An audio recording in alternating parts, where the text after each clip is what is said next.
My hot take is that chess players resign way too early, especially at the amateur level. My belief is that you should be fighting on, for the most part, basically until checkmate, because there is always a chance for a swindle, and I'm going to show you a fantastic one in this game. Even if you don't manage to swindle all of your losing positions, that perseverance can be honestly a real asset in a strong chess player, because you will be able to find things in all parts of the game that your opponents will never be expecting. So this is a rapid game that I played online, and I'm not going to show you this to brag, by the way. This is an embarrassing game. I'm not proud of how I played for like 90% of the game, but it is a good example of how that perseverance, honestly, on my part to the point of stubbornness sometimes, can be a helpful like trait to have when you're playing chess. And by the end of this video, you are going to come away with the one rule that you need to be able to pull off swindles like this in your own game. So let's jump right into it. So e4, c5, we're playing the Sicilian, and magically, I managed to mess up a Sicilian position when I've been studying it for over a year at this point. So I'm going to kind of breeze through the opening until we get to something a little bit more exciting. My opponent is already quite good here. The computer is giving it close to a pawn's worth of advantage just because these pawns are so far forward and like gaining space, and it's kind of hard for me to develop right now. And so to break apart that pawn center, we are on move 9 now. I'm playing f6, just trying to strike at that e5 pawn. If white were to capture, I would capture back with the knight, and you know, this pawn is backwards. We can eventually push it forward and try and get rid of the backwards pawn, try and castle over here, get this rook on this open file, and that's kind of where my mind was at. But now bishop f4, and we have this kind of x-ray attack looking at our queen. I captured the pawn on e5, white captured back with the knight, and now wherever this knight moves, it's going to be attacking my queen. So I have to be a little bit careful here, but I wasn't careful. I was very much behind in development, and so instead of worrying about this threat, I just played knight f6. Obviously, this is a terrible move, because the next move that white makes, okay, my rook is under attack. My queen is under attack. I obviously need to move my queen. So I did, but then I lose my rook. So already off to a hot start as far as the opening. But let's go. Okay, queen takes on b2. We're attacking this knight. White needs to do something if they want to save this knight. The white knight is also going to be trapped over here. So theoretically, at worst, we're just going to be down an exchange, which you can come back from that. That's not like a total death sentence. But one thing to keep in mind is that when you do have a piece that you eventually want to win, you don't want to make moves that are going to allow it to escape. So you wouldn't want to play like h6 here or something. First of all, that would just be a bad move because you're trying to develop your other pieces and get to safety here. But you want to just make sure that if you do have a piece trapped, you're cutting off all of its exit points and you're getting over to win it as fast as possible. So white played queen c1, trying to trade queens, and this is another thing. You do not want to trade queens. You don't want to go into an endgame when you are down this kind of material. You want to keep your attacking pieces on the board. That is a huge thing to keep in mind.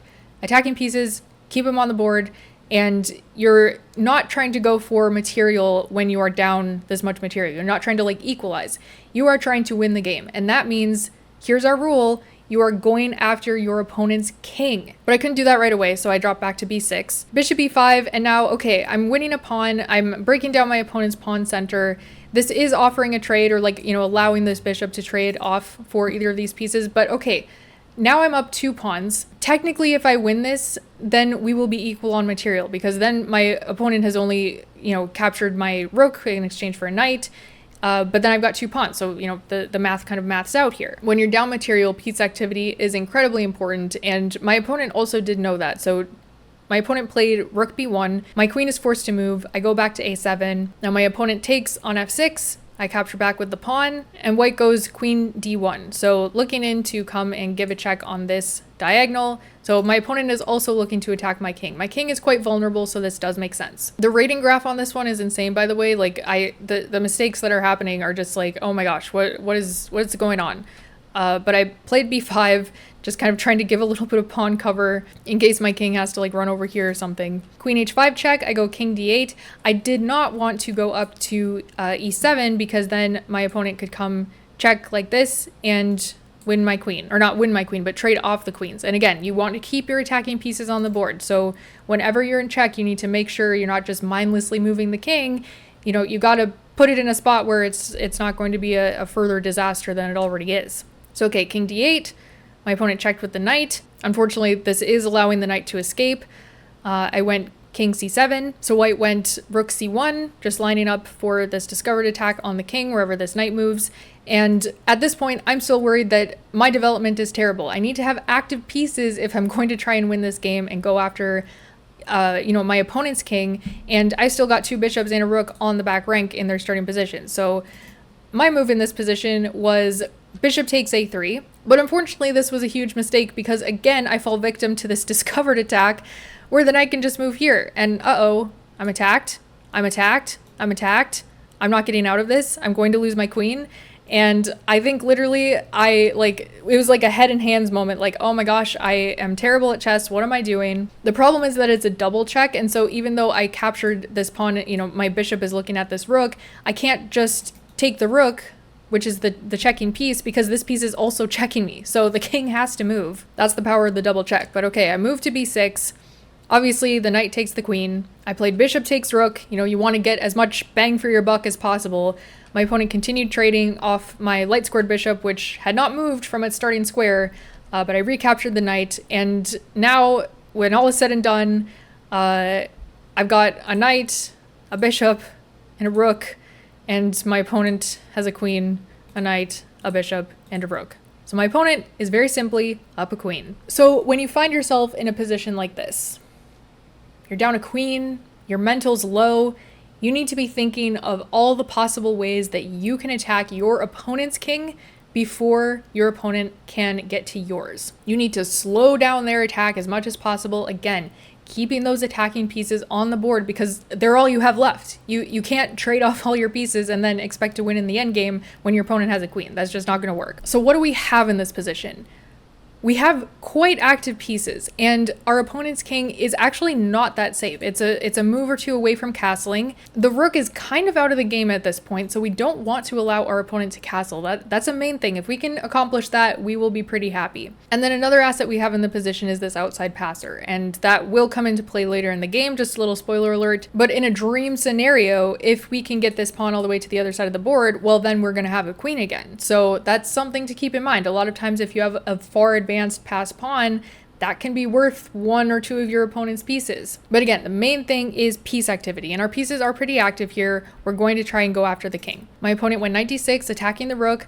I moved the rook up to c6. And now I don't know why my opponent just gave up the piece here. They could have gone to either of these squares and been totally fine, but they played knight b7. Okay, I'm gonna win a piece, but don't just go for the material. We're down a queen. A knight is not good enough for a queen. We got to improve our pieces. And what I'm looking at is, okay, this knight is cutting off this square from the king. If I move this bishop on the same diagonal, it's going to be cutting off this square for the king. And so what I did is I moved my bishop back to g5, and my idea is, okay, I'm going to checkmate right here, or I'm going to force my opponent to block and lose their queen, and then we're just going to be really happy. So making checkmate threats is going to stop, or at least slow your opponent's development, slow their attack because they have to deal with your attack first if yours is faster. So I'm not taking this knight. I'm going for checkmate. My opponent, of course, saw this, did not allow checkmate, gave the king a little escape square here, but then I just bring the bishop back to d3. And now, okay, I'm also cutting off this square. Knight still covering that one. We're still threatening checkmate here, and the queen can't drop back this time. Now my opponent got the bishop out to e2. We're not taking this. We're never taking this because, again, we're keeping our attacking pieces on the board. That is our mantra. We're going after the king, and we need all of our active pieces to do it. I gave the check on c1. My opponent blocked, only move. And notice my bishop is still cutting off my opponent from castling. So this is getting a little bit better. It's still obviously very good for white. They are up a queen. But now, okay, I decided enough was enough. My pieces are in a pretty good spot.